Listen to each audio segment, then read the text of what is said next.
Les essentiels du bassin, partenaire des cinémas grand écran La Teste et Arcachon. Et comme chaque semaine, je suis ravi d'accueillir et de retrouver le directeur Patrick Gabé. Bonjour Patrick. Bonjour. On va évoquer 4 films avec tout d'abord Star Wars, The Mandalorian and Grogu, signé Jon Favreau avec Pedro Pascal et Sigourney Weaver. Ouais, joli casting. Et Jon Favreau, c'est un peu maintenant le spécialiste du film fantastique. Il a commencé en 2008 sur Iron Man. Ouais. D'ailleurs, il avait tourné Iron Man 2 dans la foulée. C'est un peu le spécialiste du genre, quoi. Voilà, donc c'est dans la lignée des Star Wars. C'est la chute du maléfique empire galactique qui a précipité la dispersion des seigneurs de guerre impériaux à travers la galaxie.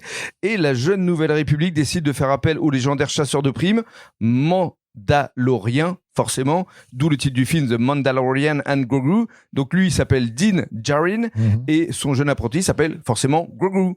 Voilà, donc pour les amateurs du genre, les fans de Star Wars, faut absolument venir voir ce film qui sort ce mercredi 20 mai. Et avec la grande Sigourney Weaver. Exactement, et dans un autre registre, film d'horreur, Passenger, avec Jacob Scipio, Lou Liobel et Melissa Leo. C'est Ovredal, c'est norvégien. Horreur épouvante encore pour les amateurs du genre, on en a un par semaine en ce moment. Donc c'est ça. Donc pour les amateurs du genre, encore une fois, c'est l'histoire d'un jeune couple qui a été témoin d'un terrible accident de la route et qui réalise qu'ils n'ont pas quitté les lieux du drame.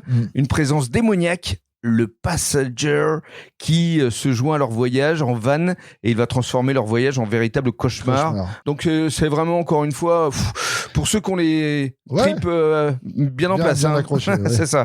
Alors, dans un autre registre, là, c'est un biopic, donc une histoire vraie. Ça s'appelle Les Goûteuses d'Hitler, biopic signé Silvio Soldini avec Elisa Schlott, Max Reinhardt et Alma Assoun. Ouais, et à souligner donc Silvio Soldini, qui est réalisateur scénariste italien et qui fait tourner des Allemands. Parce que c'est effectivement un biopic sur ce qui s'est passé durant la Seconde Guerre mondiale. Rosa est recrutée comme goûteuse pour le chef du parti nazi, Adolf Hitler, parce que 3 fois par jour, la jeune femme et d'autres camarades doivent manger afin de s'assurer que la nourriture n'est pas empoisonnée. Oui. Donc chaque bouchée sera peut-être la dernière. C'est inspiré d'une histoire vraie. Absolument. Voilà, donc ça s'appelle Les Goûteuses d'Hitler. Et enfin, All You Need Is Kill. Là, c'est un film d'animation japonais de Kenichiro Akimoto et de Yukinori Nakamura. Absolument. Donc là, on est sur film d'animation, science-fiction, manga. Donc pareil pour les amateurs du genre, mais pour petits et grands. Ça se passe dans un futur proche. Le Japon se reconstruit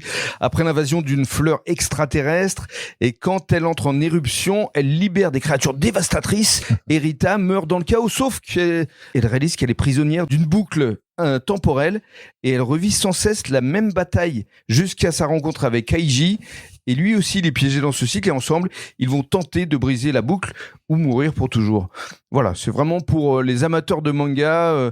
Et ça s'appelle All You Need Is Kill. Voilà, et non pas Love. Voilà, All You Need Is Kill. Merci beaucoup Patrick. Passez une bonne semaine ciné au cinéma grand écran. Et la semaine prochaine. À bientôt.